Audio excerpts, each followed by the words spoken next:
Alright, here we go. I am going to do just a quick, I guess, evening before deck profile of kind of what I've been thinking about for the Ahsha Zoo booster coming out. I'm starting just 2 Elmi. I think one major change is going to be dropped to 1 because you're not going to be using a stride skill that lets you clone anything on the board anymore with Blue Ahsha. So you don't need to run her at 2. The extra guard would be nice, but it's probably not necessary. I've got the 4 Ennis. It seems very standard right now to run her because of her bounce back potential, especially paired with some other things. There's Searing Heart because she's the current G3 boss that you want to run. She'll obviously be replaced by a Blue Ahsha once I pull 4 of them. I'm running this card just because she is beautiful. It's a good looking card, if you ask me. I also like the fact that right now my first stride is Lieta until tomorrow when it's going to be the Vel button to the win. You can put her on flanks and both of them are going to bloom, so you can at least get some growth and boost. And let's say you want to call a grade 3, probably Searing Heart Ahsha with Elmi, you can have her boost and get some additional power that way. And then of course you have your staple grade 2. I just can't quit her. That would be Thuria, running at 4 just right now because old Ahsha was always good at 4. I think probably when I take an Elmi and I take a Thuria, I will have room for the Leslie and the multi-attack power. Then we've got Green Shot Elf because she's power incarnate in the deck. It's kind of ridiculous that she makes a good column. She also can bloom herself once she hits the board, which I think is really powerful for the bloomers to have in the Ahsha builds, period. I think it's one of my favorite things. It's why I was using them for Lieta and some different things when I was starting at first. My PG of choice is going to be Lilja. I think the new one's pretty cool. You can't not run her because she has bloom. She can also bounce back to your hand. Ahsha can call her from the deck. Blue Ahsha can just pick a bloom unit and slap it down. There's some different plays that you can use with Lilja. It's a PG. Of course, you've got, typical stride fodder. Need them SP'd out, of course, because it doesn't change. Diane.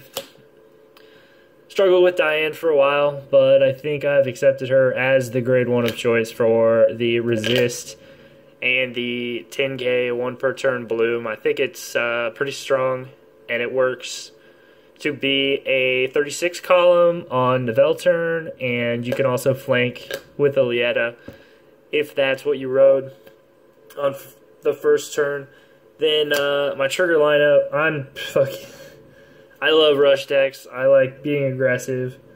I'm going for 12 crit, all in Ahsha, just because self-explanatory, running the crit with the skill, running Milas for the draw, and then once I pull them, I'll be running the Musketeer crit.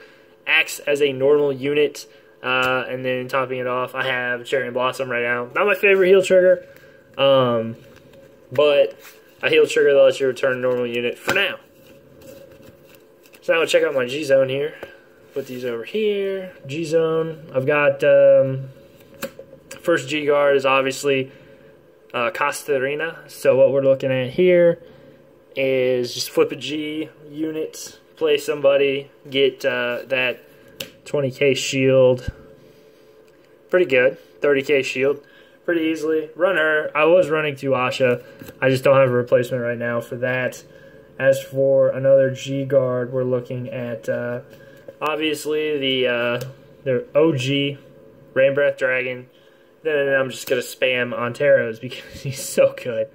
He's so good. It's ridiculous that we were given a card. Like I was talking about my first stride, Lieta at 2. Easy. Depending on what you rode, you'll probably get a Nice bloom play out of it.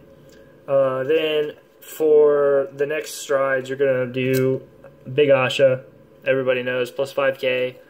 And also, if you ran Lieta first, you'll be able to clone something. Not the strongest, kind of what Ahsha was lacking is going to be fixed tomorrow with an actual finisher stride and first stride. It's kind of scary. Not the best gameplay, but winning is good. Winning with your girl is better. So, running 2 of these just to fill out the G zone. Usually a good finisher. If you got to do it twice, you get the 15k boost each time. GB8, obviously. Close out some games. Then we've got this beautiful girl, Primavera. Probably not going anywhere. If you have the resources for her, she seems like a catch-up mechanic. In my opinion, if you don't have anything going on, you have 3 counterblasts, you can mount some kind of attack maybe to even it out, to make them think about their next turn a little more. Inverno, just because she lets you recycle 5 normal units. It's kind of ridiculous. Yes. 5 normal units, you can go to the deck and also pick 2 of anything every time you play a card. Pretty good. Discard, net 1, not bad, and Seabreeze for Seabreeze reasons. So that's the deck. Some of the changes that we'll be looking into for tomorrow after I open a case of cards is probably going to be, like I said, dropping Etheria, changing Charl out for Kara. Then also the main grade 3 is going to be blue Ahsha. She's going to look so good in a binder. Take out an Elmi, a new heal trigger, a new crit trigger, probably for this beautiful vanilla crit trigger. And then that's pretty much it. The G zone is obviously going to be cleaned up by adding Valhemia and Ontero, possibly some other things if anything comes up. That seems pretty good. But that's the start. I'm excited to play with new Ahsha.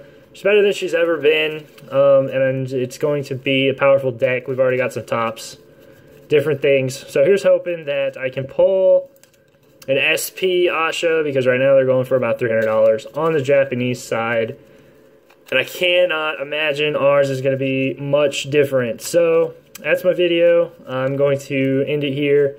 I will show the cards again tomorrow. I might do an unboxing. We'll see how things go. But yeah, if you have questions, you can always toss them in the comments. Pretty new to the game. Kind of want to do some Vanguard-related content on my channel. So watch for that. And have a great night.